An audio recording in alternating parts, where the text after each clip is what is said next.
Welcome back to my channel, and this is CA Sneha Challa. So in this video, we will be covering part 2 of General Clauses Act. So I have already done the video on part 1 talking about preliminary and introductory things about General Clauses Act. So if you haven't watched that video, watch that video and then come back and listen to this lecture. And in this lecture, we will be covering from section 5 to section 13 of General Clauses Act 1897. So let's get started and let's understand section 5. So section 5 here talks about coming into operation of enactment. So here they are talking about when does an act, what date, from what date does an act apply. So that is what we are talking over here in section 5. So here let's understand this section by seeing what is given in my notes. Okay, so whenever there is any act, if the act is already specifying the date on which it will be applicable, from which it will be applicable, then we will follow the date that is already specified. So suppose I'm specifying that 14th January, from 14th January, this act will be applicable. So that means from the night, so after 13th ends, as and when the calendar date 14th starts, from then this act will be applicable. So that means from 14th 12 a.m. midnight, the act will be applicable because it is already specified in that particular act. Okay, but suppose where it is not specified, suppose in the act I did not specify from when the act is coming into force. So on in that situation, what date should I take that the act is starting? So the date, the day at which the act has been given assent by, you know that before a Republic Day, the assent is given by Governor General, then only the act comes into force. So if the date is not mentioned, and if it is any act that has come into force before 26th of Jan 1950, so in that case, if the Governor General, whatever date does this Governor General give approval, assent to, that will be called the date on which the act has an effective date. Okay, now suppose we are talking about some acts that came into existence after January 1st 1950, then you know the act will come into existence once we get an assent by the President of India. So the date on which he gives his assent, that will be called the effective date on which the act is coming into life. So here, last time there was a question, they asked about the effective date when the effective date was specified. So they asked at what time, from what date that act will be coming to existence from. Okay, so this is the question that has asked in May 2019.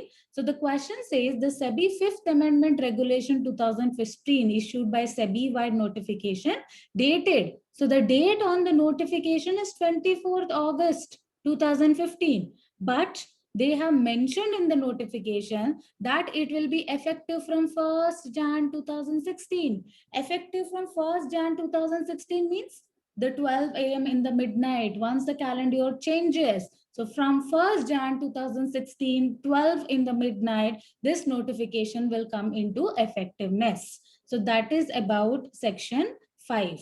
So moving on to the next section, which is section 6 of General Clauses Act. So what does this section 6 talk about? So section 6 talks about effect of repeal. Effect of repeal. So what does this mean? See, before we had Companies Act 2000, Companies Act 1956, right? So this act has been repealed, and in this place we got Companies Act 2013. So if an act is repealing another act, any previous act that prevailed, then this particular act, Companies Act 1956, will come to an end. So that is the effect of repeal. Okay, so we have some effects that we need to understand, and we need to remember this for the examination. This is a very important section. Okay, so where any central legislation or any regulation made after the commencement of this act repeals any act. So suppose I'm repealing any act by forming a new act. Okay, then what will happen? unless another purpose exists, unless if I tell that there is some other purpose, otherwise, this repeal shall not revive anything. That means if I'm bringing this Companies Act 2013, unless I tell anything, this Companies Act 1956 cannot come into life again. It is dead now. Because of my new act, the old act cannot come into life unless I tell something else. Okay, so that is about your clause A. Next topic, talking about affect the previous operation. So in 1956, there were some directors, there were some people who operated and managed that particular company. That does not mean it affects any previous operations of the company. That means suppose I did some contract in 1956 Companies Act, I already entered into contract, I have already done the contract. Before Companies Act 2013 has come, I have done the performance of that particular contract. So that contract is over. Now the contract will not be reopened again, no, just because Companies Act 2013 has come. So it will not affect any previous operation. Okay, next, affect any right, privilege, obligation, or liability. Now, suppose I acquired some assets in the company using Companies Act 1956. Now, because Companies Act 2013 has come, that does not mean that asset does not belong to me, though. Asset is a right that you have. Suppose I gave a loan to a person. Okay, I gave a loan to a person. Now it is my right to recover that loan. Now, can I tell that no, Companies Act 2013 has come. So whatever loan you have given, you do not have right to recover it.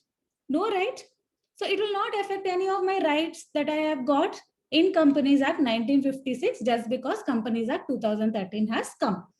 Okay, likewise, the same. Affect any penalty, forfeiture, or punishment. Suppose I was punished by Companies Act 1956 of any fine or punishment, anything I got because of Companies Act 1956. So now that punishment will continue. Just because Companies Act 2013 has come, that does not mean that they will leave me from the jail or they will give me back the fine that I paid. It will still continue. It shall not have any effect. Okay, Companies Act 2013 will not have any effect.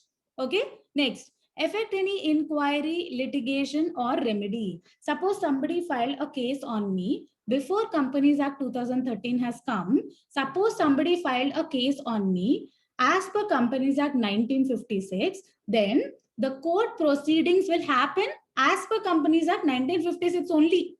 Just because the new law has come, that does not mean that the investigation will happen as per Companies Act 2013. The investigation will still happen as per Companies Act 1956 unless anything else is told. So the investigation will not have any effect just because a new act is repealing the old act. So if the investigation is going on, the investigation will be continued as per Companies Act 1956. So I hope this concept is clear.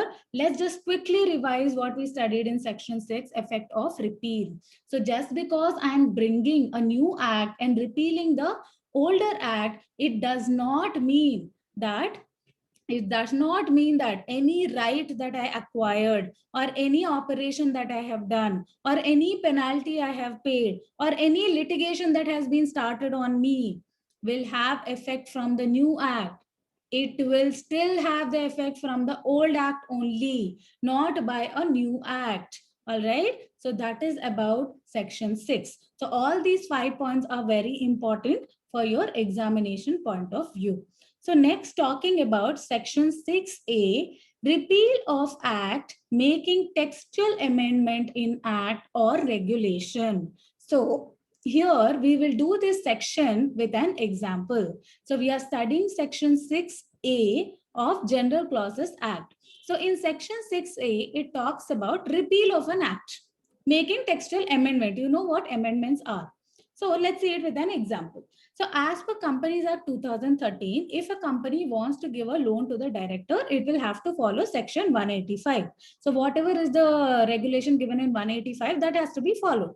Okay. But on 1st June 2015, there is an amendment that has come for section 185, which says that section 185 is not applicable to private company. That means private company is exempted from applying to section 185. So even without following the restrictions given in 185, if a private company wants to give a loan to the director, they can.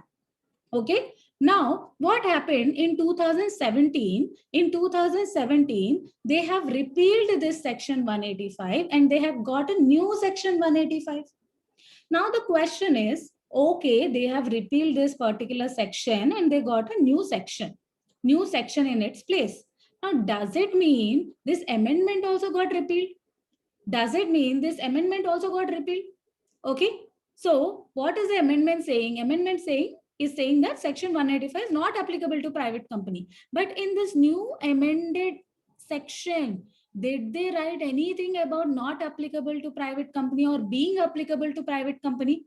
They did not write anything. So when they do not write anything, when it is silent about its applicability to a private company, then this particular amendment will still be alive,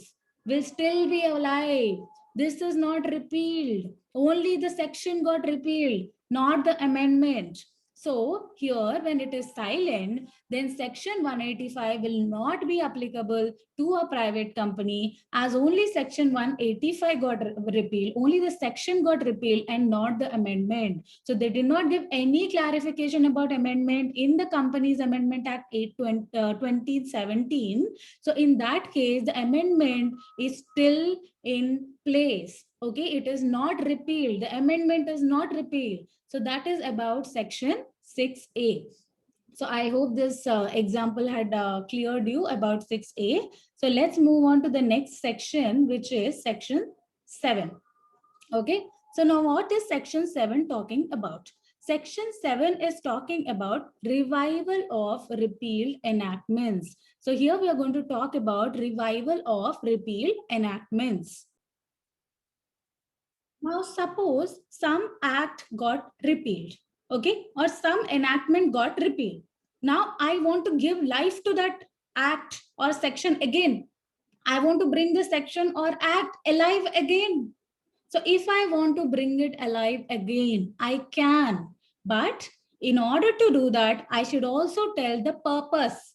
I should also tell, why am I reviving it? Why am I bringing it back to life again? Okay, so you must have studied in the Companies Act section 132. So section 132 talks about NAFRA, right? So NAFRA, when Companies Act 2013 has come, at that point of time, NAFRA was not yet formed. It was not yet formed. So when it is not yet formed, then I will follow Companies Act 1956. I will follow Companies Act 1956. Whatever is the procedure that is given in Companies Act 1956 will be followed to bring accounting standards into life. You have seen in section 133 that NAFRA, so ICAI gives some recommendations to NAFRA, and then NAFRA recommends the recommendations to the central government. And once the central government gives back the accounting standards comes into life. But here, NAFRA did not come into existence. It came into existence only recently in 2018. So till that time, whatever was the law in Companies Act 1956 to give out the accounting standards, that is being followed. So here they will give a purpose. Why are we still following Companies Act 1956 relating to accounting standards? We are following it because NAFRA is still not formed. Okay, so you're giving a purpose. Some sections, that is only partial sections, were applicable because NAFRA was not yet formed. So that is the purpose. Okay, so moving ahead to the next section, that is section 8, which talks about construction of references to repealed enactments. So construction of references to repealed enactments. So here we will see this with an example.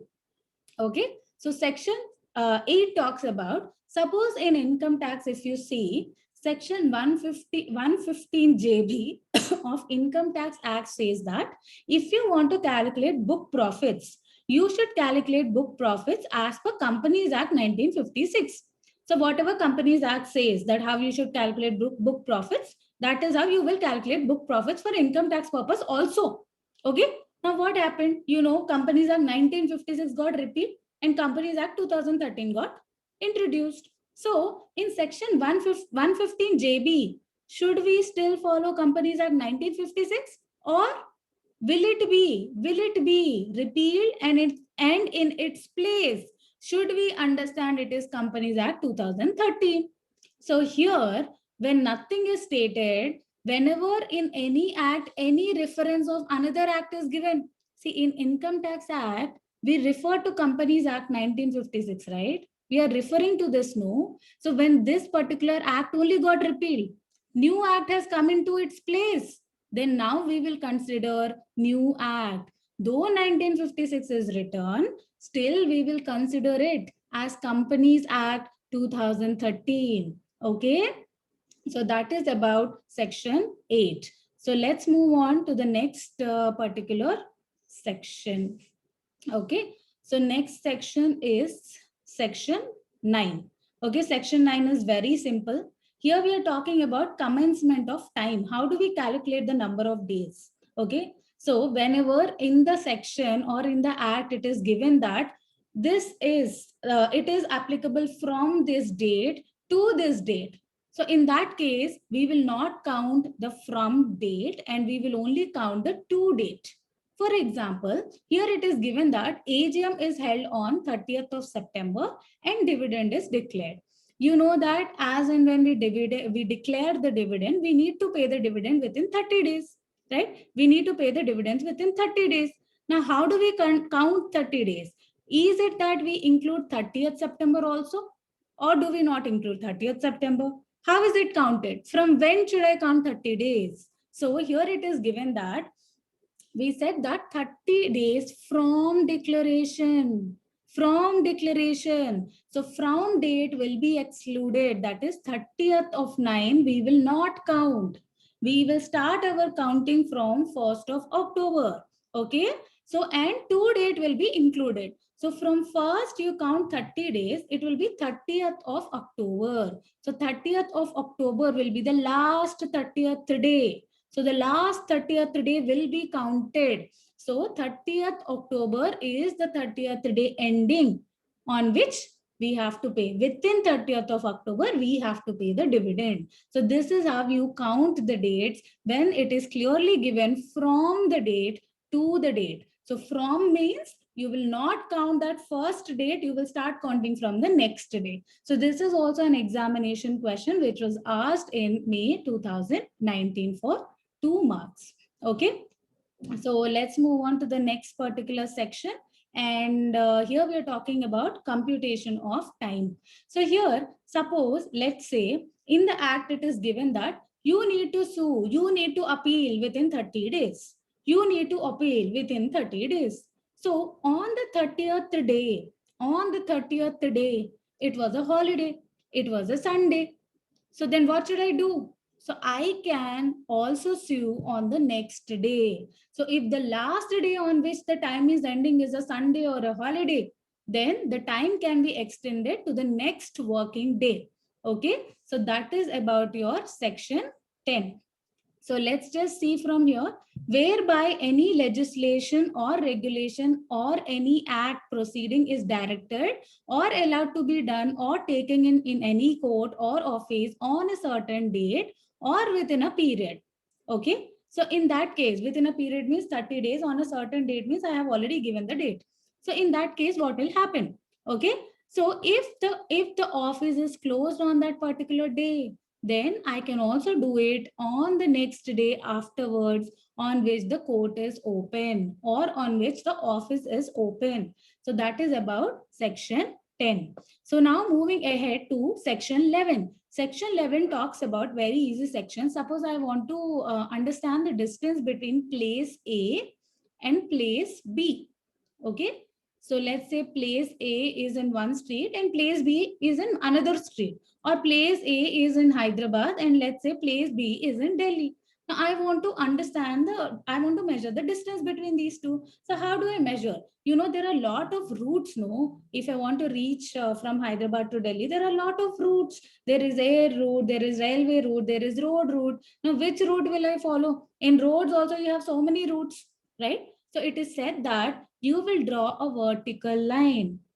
Okay, you will draw a vertical line, you will draw you will draw a straight line, you will draw a straight line from these two places. So as and when you draw the straight line, whatever is the distance that comes, that will be taken as measurement of distance. So you will draw a straight line, and whatever is the distance, that will be taken into consideration. Horizontal straight line, this is a horizontal straight line, this is a vertical straight line. So we'll be drawing a horizontal straight line in order to understand what is the distance between in order to measure the distance between two places. So that is about section 11. So now moving on to section 12.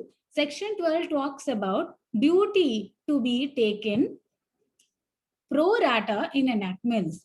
Duty to be taken pro rata in enactments. So we will also do this with the help of an example. So here we are talking about, suppose I said the customs duty that you need to pay on sugar is rupees 100 if it is for 1000 kgs. So I said for 1000 kgs, the custom duty is 100. Now suppose I am only importing 100 kgs. Will I still pay 100 rupees? 100 rupees is for 1000. It is not for 100 kgs, right? So see, 1000 kgs, if I import, I will have to pay rupees 100. But what if I import 100 kgs? How much custom duty I should pay? So I will do a pro rata allotment. So I will do cross multiplication, right? So I will do 100 into 100 by 1000, right? So this will be rupees 10. So this is nothing but pro rata allotment. So whenever is the quantity that is mentioned and a rate is mentioned for that quantity, suppose I am importing greater value than this, greater quantity than this, or a lesser quantity than this, then I will apply on a pro rata basis. So that is what is section 12 talking about. So moving on to the next and the last section in today's video, here we will be talking about gender and number. Again, this is a very important section because question has been asked. Okay. Now here we are talking about whenever, I have already told you this in the introductory video, whenever in any law, if I'm mentioning he, it also means she. It also means she. But suppose if I clearly mention in the law that I'm only talking about masculine gender, then it is only masculine gender. But if nothing is mentioned, then he also means she. Okay. Now moving ahead to the next one, words in singular shall include plural also. Now suppose in any act I'm writing any person guilty. Any person guilty. Any person means not only one person. If along with him few people are together in doing a crime, then not only one person, all those people will be liable for the penalty. So plural is also singular, singular is also plural. Okay. So here there is a question in the study material relating to section 13, and which is a very nice question. So let's discuss section 13 question. Okay. So as per the provisions of Companies Act 2013, a whole-time key managerial person shall not hold office in more than one company. This is clear. So if you are a whole-time manager in one, if you are a KMP in one company, you cannot be KMP in any other company. Except, so there is an exception given to its subsidiary company. That means if I am a whole KMP in one company, I can also be KMP of another company if it is my subsidiary, right? Suppose A has a subsidiary company which is B. Okay, A subsidiary company is B.